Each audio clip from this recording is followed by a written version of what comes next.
ఈ వీడియోలో మనం మాట్లాడుకోబోయే టాపిక్ ఏంటంటే 40 మార్క్స్ క్వాలిఫైయింగ్ మార్క్స్ వాళ్ళు ఎవరైతే అఫీషియల్గా చెప్పారో వాళ్ళు ఒక 40 మార్క్స్ క్వాలిఫై మార్క్స్ అనుకుంటున్నారు. ఇంతకీ ఈ మార్క్సే క్వాలిఫైయింగ్ మార్క్సా? నార్మలైజేషన్ వల్ల మార్క్స్ ఏమైనా రెడ్యూస్ అయ్యాయా పెరిగాయా? ప్రూఫ్లు ఇవన్నీ ఇందులో చెప్తానని చెప్పాను కదా. ఈ వీడియోలో మీకు ఎక్స్ప్లెయిన్ చేస్తాను.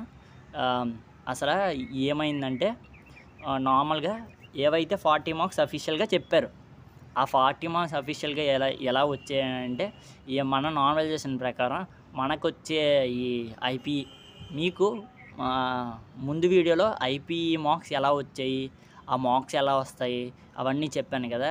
ఆ యొక్క మార్క్స్ ద్వారా ఈ 40 మార్క్స్ అలా వస్తాయి మనకి. ఏవైతే 40 మార్క్స్ వస్తాయి ఈ 40 మార్క్స్లో ఈ నార్మలైజేషన్ ప్రక్రియ వల్ల ఏమైనా ఎఫెక్ట్ ఉందా అని అందరూ అడిగారు. ఆ ఎఫెక్ట్ ఏమైంది అసలు మీకు అఫీషియల్గా ఎలా తెలిసింది, అఫీషియల్గా ఎక్కడుంది? మనకి ఏపీ ఎంసెట్ 2025 అఫీషియల్ నోట్లోకి వెళ్తే, అఫీషియల్ వెబ్సైట్లోకి వెళ్తే మీకు ఈ యొక్క ప్రొవైడ్ చేశారు.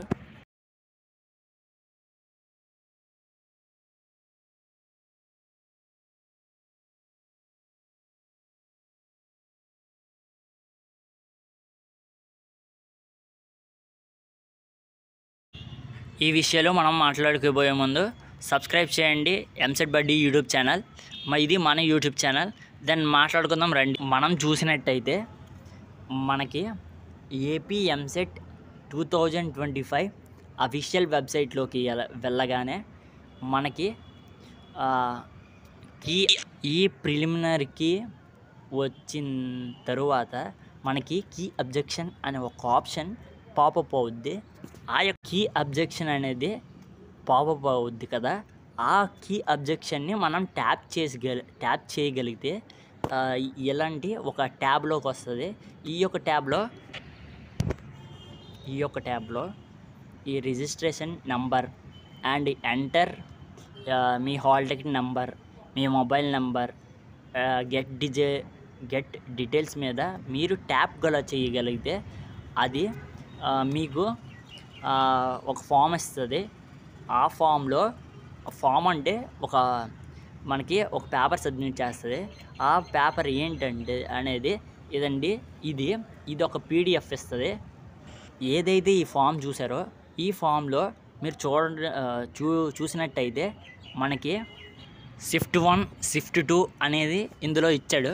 షిఫ్ట్ 1లో అసలు నార్మలైజేషన్ ప్రకారం ఈ మార్క్స్ ఎలా ఇదయ్యాయంటే యాక్చువల్ మార్క్స్ మ్యాథ్స్లో దానికి 0, నార్మలైజేషన్ మార్క్స్ ప్రకారం -4.6 వచ్చింది. పోనీ ఫిజిక్స్లో చూసుకుంటే -1.407 వచ్చింది. కెమిస్ట్రీలో చూసుకుంటే -1.49 వచ్చింది.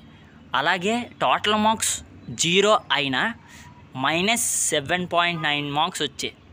ఇది చూసినాక మనకు అర్థమయ్యేది ఏంటంటే నార్మలైజేషన్ ప్రకారం మార్క్స్ మైనస్లో పెరిగే ఛాన్సెస్ ఉన్నాయి.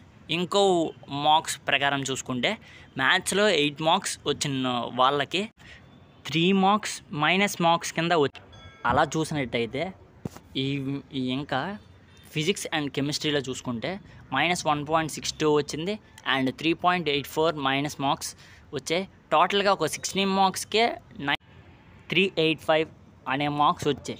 అంటే నార్మలైజేషన్ ప్రకారం మార్క్స్ తగ్గుతున్నాయి. ఏవైతే మార్క్స్ వచ్చాయో అవి ఏవైతే మార్క్స్ ఉన్నాయో ఒక 5 మార్క్స్ ఆ 10 మార్క్స్ ఇవి వేరియేషన్ మాత్రం కనిపిస్తూ ఉన్నాయి. ఈ మార్క్స్లో యాక్చువల్ మార్క్స్ 61 వస్తే నార్మలైజేషన్ తర్వాత 59 అయ్యాయి. అంటే 1 మార్క్ అటు ఇటు అవుతున్నాయి. అండ్ ఈ 1 మార్క్ అండ్ 2 మార్క్స్ ఇంక్రీజ్ అవుతున్నాయి, ఆ డిక్రీజ్ అయ్యాయి. వీటి స్టాట్స్ ప్రకారం మనకి మాత్రం డిక్రీజ్ అయినట్టే కనబడ్డాయి. నార్మలైజేషన్లో డిక్రీజ్ మార్క్స్ కనబడ్డాయే కానీ ఎక్కడ ఇంక్రీజ్ అయ్యే మార్క్స్ ఉన్నాయని కనబడలేదు. మీరు కూడా చూసినట్టయితే మనకి నార్మలైజేషన్ ప్రకారం తగ్గడమే తప్పితే పెరిగేవి చాలా తక్కువ ఉన్నాయి. తక్కువ కాదు, అసలు కనబడడం లేదు. దీని ద్వారా ఏవైతే నార్మలైజేషన్ వల్ల పెరుగుతాయనే మాటలు ఉన్నాయో అందరు యూట్యూబర్లు ఏవైతే ఈ ఎంసెట్ మీద చెప్పే యూట్యూబర్లు అందరూ కరెక్ట్గానే చెప్తున్నారు డిక్రీజ్ అవుతాయని.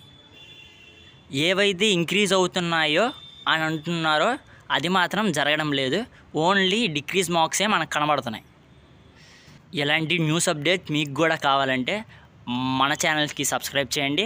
మన ఛానల్ని మీకు ఆల్రెడీ తెలుసు, తెలియని వాళ్ళు ఎవరైనా ఉంటే ఎంసెట్ బడి యూట్యూబ్ ఛానల్ మీ సపోర్ట్ వల్లే మేము ఇంత దూరం వచ్చాం. మాకు in likes, in views, in సబ్స్క్రైబర్లు వచ్చారు. ఇంకా మాకు సపోర్ట్ చేస్తే మా యొక్క గ్రోత్ మీ వల్ల కొంచెం ముందుకెళ్తుంది. Please support us. Then subscribe, like, share and subscribe EAMCET బడి యూట్యూబ్ ఛానల్. మరి సబ్స్క్రైబ్ చేయడం మొదలు పెట్టండి మన ఛానల్ని.